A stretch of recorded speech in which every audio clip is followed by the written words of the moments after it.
بسم الله الرحمن الرحيم.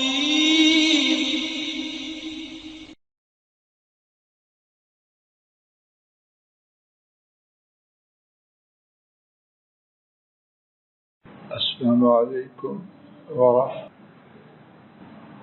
إن الحمد لله نحمده ونستعينه ونستغفره. روى الإمام البخاري رحمه الله تعالى عن أنس رضي الله تعالى عنه عن النبي صلى الله عليه وسلم قال: صووا صفوفكم فإن تسوية الصفوف من إقامة الصلاة، أو كما قال صلوات ربي وسلام علیہ. اللہ مالک کی توفیق سے گزشتہ 3 خطبات جمعہ سے صف بندی کے حوالے سے بات عرض کرنے کی عاجزانہ کوشش کی جا رہی ہے. اس کے پہلے صف بندی کے حوالے سے 6 فضائل قرآن و سنت کی روشنی میں بیان کیے جا چکے. نمبر 2، صف بندی کے حوالے سے کوتاہی، غفلت اور سستی، اس کے بارے میں حدیث شریف کے حوالے سے 3 سچی وعید کی احادیث اللہ کی توفیق سے عرض کی جا چکی ہے. گفتگو کا تیسرا حصہ کہ اس بارے میں ہمارے نبی کریم صلی اللہ علیہ وسلم نے کیا کچھ تاکید فرمائی. آپ کے ارشادات عالیہ میں سے صرف 6 احادیث 6 عنوانوں کے ضمن میں عرض کرنے کا انشاءاللہ ارادہ ہے. ایک عنوان کے تحت ایک حدیث شریف گزشتہ خطبہ جمعہ میں بیان کی جا چکی. آج کے خطبہ کی پہلی حدیث امام بخاری رحمہ اللہ اس حدیث کو روایت کرتے ہیں سیدنا انس. کون انس؟ مدینہ طیبہ رسول کریم صلی اللہ علیہ وسلم تشریف لائے. ان کی والدہ نے حضرت صلی اللہ علیہ وسلم کی خدمت کے لیے آپ کو پیش کیا. آپ نے قبول فرمایا. آپ کی وفات تک اللہ پاک نے انہیں رسول کریم صلی اللہ علیہ وسلم کی خدمت کا موقع نصیب فرمایا. امت میں بہت زیادہ صحابہ میں سے ایک صحابی نے وہ لقب پایا جو ان کے سوا کسی اور کے نصیب میں نہ آیا، اور وہ لقب تھا خادم رسول اللہ صلی اللہ علیہ وسلم. اللہ کے رسول صلی اللہ علیہ وسلم کا خادم، اور بمحاورہ ترجمہ آپ کا خاص خادم. شاید اسی کو آپ ویلٹ کہتے ہیں، VALET، آپ کا خصوصی خادم. اب وہ بیان کرتا ہے، اور یہ بات جو میں نے عرض کی ہے اس مقصد کے لیے، ایسا بندہ جو اتنی لمبی مدت خدمت رسول صلی اللہ علیہ وسلم کے لیے وقف کیا ہوا اور خادم رسول کا لقب پانے والا، حضرت صلی اللہ علیہ وسلم کے حوالے سے جو بات بیان کرے گا اس کی حیثیت کیا ہو. انہوں نے فرمایا کہ نبی محترم صلی اللہ علیہ وسلم نے ارشاد فرمایا: اپنی صفوں کو درست کرو. بس یقیناً صفوں کا درست کرنا نماز کے قائم کرنے سے ہے۔ میرے ساتھ اس حدیث شریف کے حوالے سے دو باتیں انتہائی اختصار سے توجہ سے سماعت فرمائیں۔ پہلی بات، صفوں کا درست کرنا کیسے ہے؟ اپنی مرضی سے۔ ہمارا دین موم کی ناک ہے، موم کی ناک ہے، جیسے چاہیں موڑیں نہیں۔ مراد یہ ہے صفوں کو درست کرو جس طرح میں محمد صلی اللہ علیہ وسلم نے آپ حضرات کو ہدایات دی ہے۔ دوسری بات، اس حدیث شریف کے حوالے سے صفوں کا درست کرنا، کچھ ساتھی اللہ ان پر رحم کرے، ہمارا اور ان کا سینہ حق کے لیے کھول دے، کہتے ہیں یہ بھی کوئی موضوع ہے جس کے بارے میں بات کی جائے۔ میرے سامنے دو کرنل، اور ماشاءاللہ میرے خیال میں صحیح معنوں میں کرنل، ان سے میں پوچھتا ہوں فوج میں صفیں درست کرواتے ہیں کہ نہیں؟ کوئی توجہ ہے کہ نہیں؟ بیکار کام ہے۔ صفیں درست کرواتے جوش نکال دیتے، ایسے ہی ہے کہ نہیں؟ اور جو صف سیدھی نہ کرے اس کو نشان حیدر دیتے ہو۔ کتنا اہتمام ہے، وہاں اعتراض نہیں۔ اور نماز میں جہاں محمد کریم صلی اللہ علیہ وسلم نے صفوں کی درستگی کے بارے میں بہت کچھ فرمایا، اس کے حوالے سے بات ہو ناک منہ بنا لو، ٹھیک ہے جی بنا لو، بنا لو۔ جو آپ نے دینا ہے اللہ کے فضل و کرم سے ہم اس سے بے نیاز ہیں، نہ دینا، بلکہ دو گے بھی تو ہم نے نہیں دینا، ناراض ہو تو ہوتے رہو۔ دوسری بات کیا ہے؟ صفوں کا درست کرنا۔ خان صاحب جی بات واضح ہو رہی ہے، نماز کے قائم کرنے سے۔ اب قرآن کریم اٹھائیے، اللہ کریم نے نماز کے بارے میں کیا حکم دیا ہے؟ اقیموا الصلاۃ۔ اور نماز کے قائم کرنے میں صفوں کا درست کرنا ہے۔ فتویٰ دینا میری طاقت سے اوپر، یہ مفتی حضرات دیتے ہیں، میں مفتی تو نہیں، یا علماء دیتے ہیں، میں تو ایک طالب علم ہوں، صرف اپنی اور آپ کی توجہ دلوانا چاہتا ہوں، ایسا نہ ہو غفلت ہی میں دنیا سے چلے جائیں۔ ہمیں قرآن کریم میں بار بار شیخ صاحب جو حکم دیا گیا کس بات کا؟ نماز کو بولو، سب بولو۔ اور حضرت صلی اللہ علیہ وسلم نے فرمایا صفوں کا درست کرنا نماز کے قائم کرنے میں سے ہے۔ اب اگر صفیں سنت کے مطابق درست نہ ہوگی، وسیم جی غیر آدمیاں بیٹا بہت، اگر صفیں سنت کے مطابق درست نہ ہوگی تو نماز کی اقامت کے بارے میں آپ کیا فرمائیں؟ میں کچھ کہنے کی جرات نہیں کر سکتا۔ اللہ کے بندو، اللہ کے نبی صلی اللہ علیہ وسلم نے جو فرمایا ہے میری اور آپ کی خیر کے لیے، ہم صفیں درست کریں گے تو کیا ہوگا؟ انہیں کچھ مل جائے گا؟ ہاں ملے گا کہ ان کی امت اللہ کو راضی کر لے۔ آج کے سبق کی دوسری بات، امام مسلم رحمہ اللہ نے سیدنا انس رضی اللہ تعالی عنہ سے روایت کیا، نبی کریم صلی اللہ علیہ وسلم نے فرمایا صفوا صفوفکم فإن تصویۃ الصفوف من تمام الصلاۃ۔ صفوں کو درست کرو، یقیناً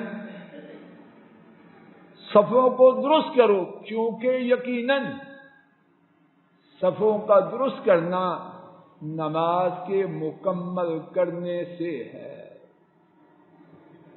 دونوں باتوں کو توجہ کیجیے، کھینچا تانی کی کوئی ضرورت نہیں، لیکن تمنا ہے بات واضح ہو جائے، ماننا نہ ماننا آپ کی مرضی۔ صفوں کو درست کرو۔ درانی صاحب آج کچھ سست ہے، خیر ہے نا؟ صفوں کو درست کرو، کیونکہ صفوں کا درست کرنا نماز کے مکمل کرنے سے ہے۔ اب اگر صفیں درست نہ ہوگی تو نماز سہیل صاحب کیا ہوگی؟ تو کون مسلمان پسند کرتا ہے کہ اس کی نماز نامکمل رہے؟ جو پسند کرتا ہے ذرا ہاتھ کھڑا کرے، اور جو کرتا ہے کہ مکمل ہو۔ چیمت کرتے ہو کہ نہیں پسند؟ تو جب کرتے ہیں تو صفیں کیوں نہیں درست کرتے؟ آج کے سبق کی تیسری بات،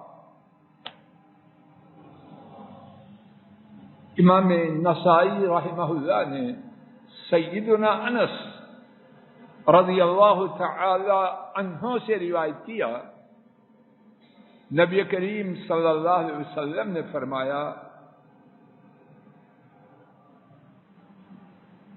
حضرت انس رضی اللہ عنہ روایت کرتے ہیں، ان النبی صلی اللہ علیہ وسلم کان یقول استووا استووا استووا فوالذی نفسی بیدہ انی لأراکم من خلفی کما اراکم من بین یدی، او کما قال صلوات ربی وسلام علیہ۔ نبی کریم صلی اللہ علیہ وسلم نے فرمایا نہیں، الفاظ شریفہ کا ترجمہ توجہ سے سماعت فرمائیے، بے شک نبی کریم صلی اللہ علیہ وسلم فرمایا کرتے تھے۔ ڈاکٹر نیازی صاحب بات واضح، ایک ہے فرمایا، یہاں حدیث میں فرمایا ہے نہیں، کیا ہے؟ بے شک نبی کریم صلی اللہ علیہ وسلم فرمایا کرتے تھے۔ صفوں کو درست کرو، صفوں کو درست کرو، صفوں کو درست کرو۔ اس ذات کی قسم جس کے ہاتھ میں میری جان ہے، یقیناً میں تمہیں یقیناً اپنے پیچھے سے دیکھتا ہوں جیسے میں اپنے آگے سے دیکھتا ہوں۔ اس حدیث شریف کے حوالے سے میرے ساتھ 3 باتوں پر غور کیجیے۔ نمبر 1، یہ حدیث شریف میں جو بات بیان کی گئی ہے، آپ نے بات 1 دفعہ کہی، 2 دفعہ کہی، 10 دفعہ کہی نہیں، یہ ماضی استمراری ہے، پاسٹ کنٹینیوس ٹینس۔ اور ماضی استمراری میں کام 1 دفعہ ہوتا ہے، 2 دفعہ ہوتا ہے، تسلسل سے ہوتا ہے۔ آپ کی یہ عادت مبارکہ تھی کہ آپ فرماتے، اور کون بیان کر رہا ہے؟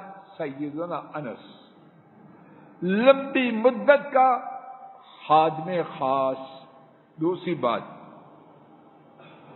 جج صاحب کی بات واضح ہو رہی ہے، کوئی قانونی سکم تو نہیں۔ استوو استوو استوو 3 دفعہ، صفوں کو درست کرو، صفوں کو درست کرو، صفوں کو درست کرو۔ اگر نبی محترم صلی اللہ علیہ وسلم نہیں، باپ، باضمیر باپ اپنے باحیا بیٹے کو 1 دفعہ کہے اور وہ عمل نہ کرے، باپ کیا چاہے گا؟ بولے نہ بولے، چاہے گا کیا؟ میرا دل نہیں کرتا کہ وہ میں زبان ہو، اور اللہ کسی کا بیٹا ایسا نہ ہو جو ہے، اللہ اس کو سیدھا کر۔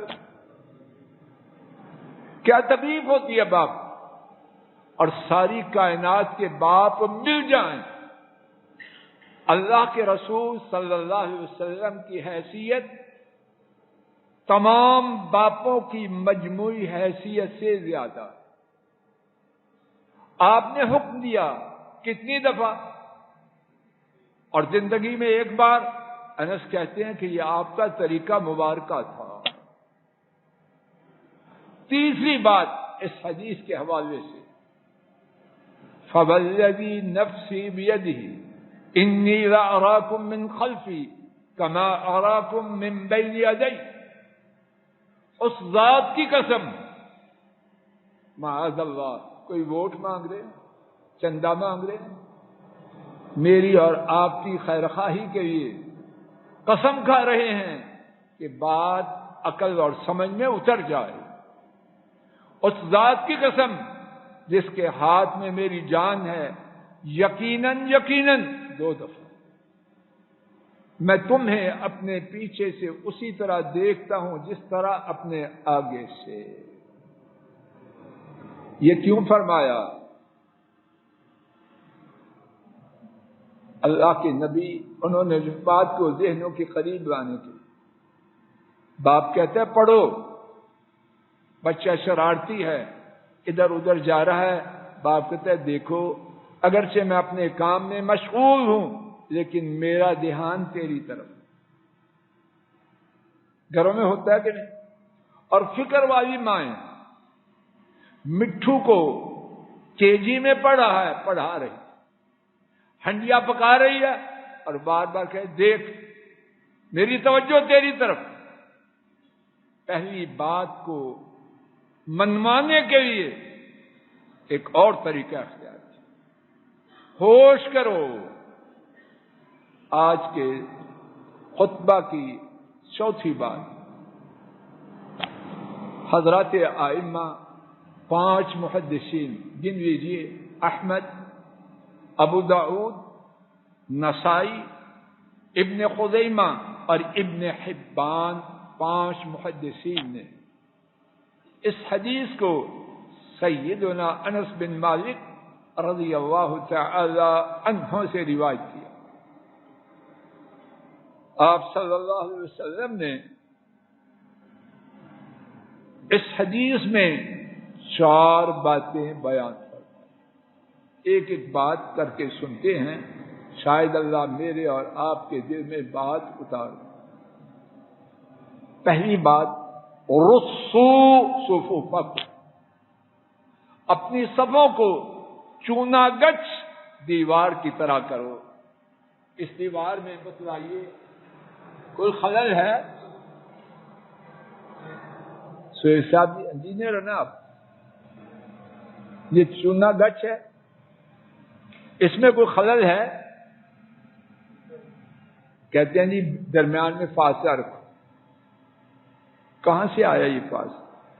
رصو صفوفکم، صفوں کو اس طرح بناؤ کہ درمیان میں کوئی خلل، کوئی خلا، کوئی فراغ نہ رہے۔ دوسری بات، وقاربوا بینہا، حدیث کی اس دوسری بات کے 2 معنی ہیں اور دونوں ہی میرے گمان کے مطابق بہت قیمتی ہے۔ پہلا معنی، قاربوا، نہایت قریب ہو جاؤ۔ یہ نہایت کدھر سے آیا؟ گرامر کی بات ہے لیکن انشاءاللہ سمجھیں گے۔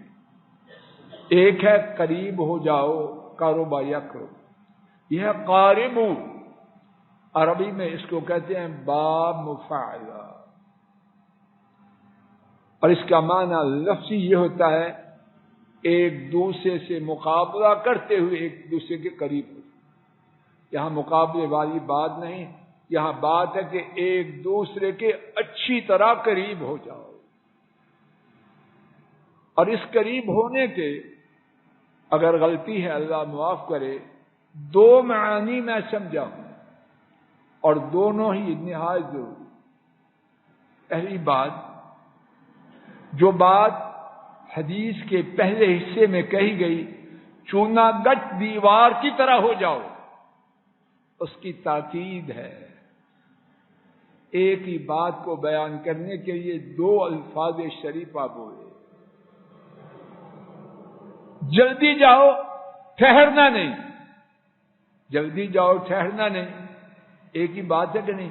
لیکن بھیجنے والا اپنی بات میں زور پیدا کرنے کے لیے ایک کے بعد دوسرا جملہ استعمال کرتا۔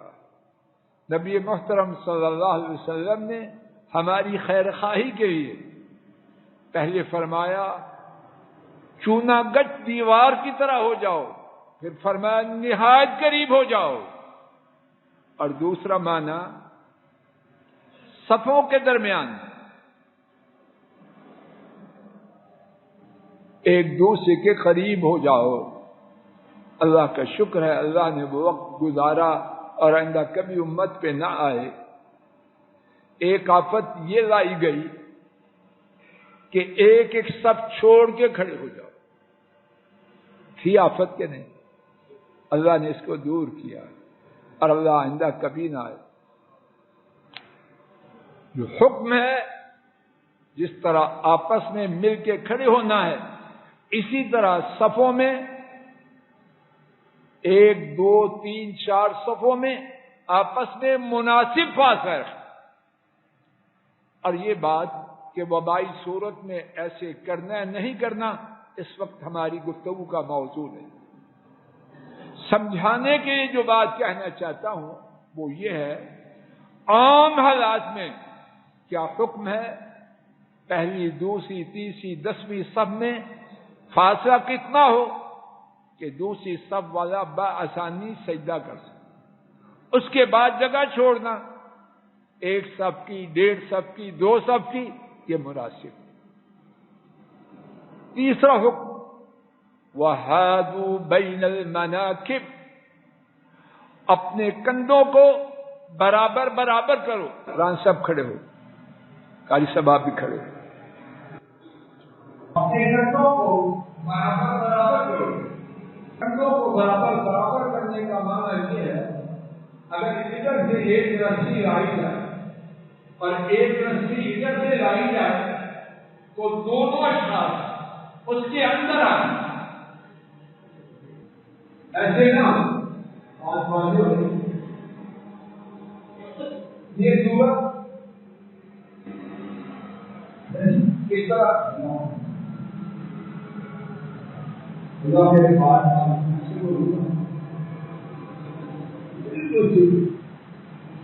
کتنا اہتمام تھا اور آج ہماری کہتے اور یہ تب ہوگا جب کندھے ملائے جائیں، جب کندھے ملائے بھی جائیں بچوں ہوگا یا صحیح ہے۔ چوتھی بات فوالذی نفسی بیدہ، اس ذات کی قسم، اللہ کتنے مہربان ہیں ہمارے، قسمیں کھا کھا کے بات ہمیں سمجھا رہے ہیں۔ کچھ مانگ رہے ہیں یا دے رہے ہیں؟ اور وہ دے رہے ہیں جو جنت پہ پہنچانے والا، جنت میں پہنچانے والا۔ انی لأری الشیطان، اس ذات کی قسم جس کے ہاتھ میں میری جان ہے، یقیناً میں شیطان کو دیکھتا ہوں، یدخل من خلال الصف کأنہ الحجب، یقیناً میں شیطان کو دیکھتا ہوں وہ بکری کے کالے بچوں کی طرح صف کے درمیان گھس جاتا ہے۔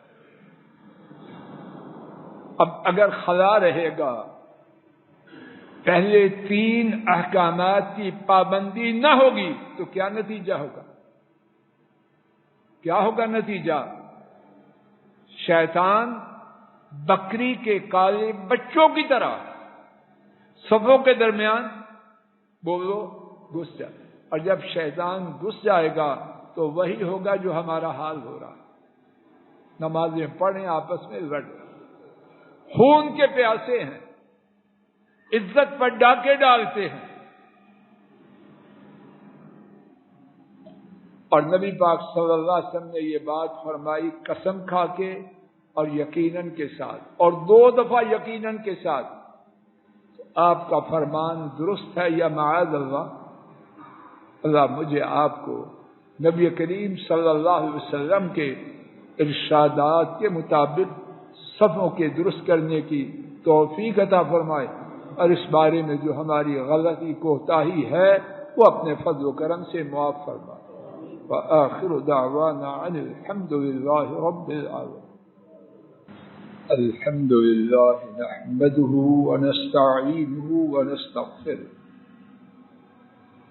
ونعوذ بالله من شرور أنفسنا ومن سيئات أعمالنا، من يهده الله فلا مضل له ومن يضلل فلا هادي له، وأشهد أن لا إله إلا الله وحده لا شريك له، وأشهد أن محمدا عبده ورسوله صلوات ربي وسلام عليه۔ آج کے خطبہ جمعہ میں جناب رسول کریم صلی اللہ علیہ وسلم کے ارشادات کی روشنی میں 4 باتیں صف بندی کے حوالے سے بیان کی گئی۔ اللہ تعالیٰ اپنے فضل و کرم سے سنت کے مطابق صف بندی کی توفیق عطا فرمائے، اور اس بارے میں ہماری کوتاہی کو معاف فرمائے۔ اللهم صل على محمد وعلى آل محمد كما صليت على إبراهيم وعلى آل إبراهيم إنك حميد مجيد، اللهم بارك على محمد وعلى آل محمد كما باركت على إبراهيم وعلى آل إبراهيم۔ السلام علیکم ورحمۃ اللہ۔ یہ ڈاکٹر فضل الہی صاحب کا آفیشیل یوٹیوب چینل ہے، اس کو لائک، سبسکرائب اور شیئر کریں، اور بیل آئیکن پریس کریں تاکہ نئے آنے والی ویڈیوز کا نوٹیفیکیشن آپ کو موصول ہو سکے۔ جزاکم اللہ خیر۔ رب العالمین۔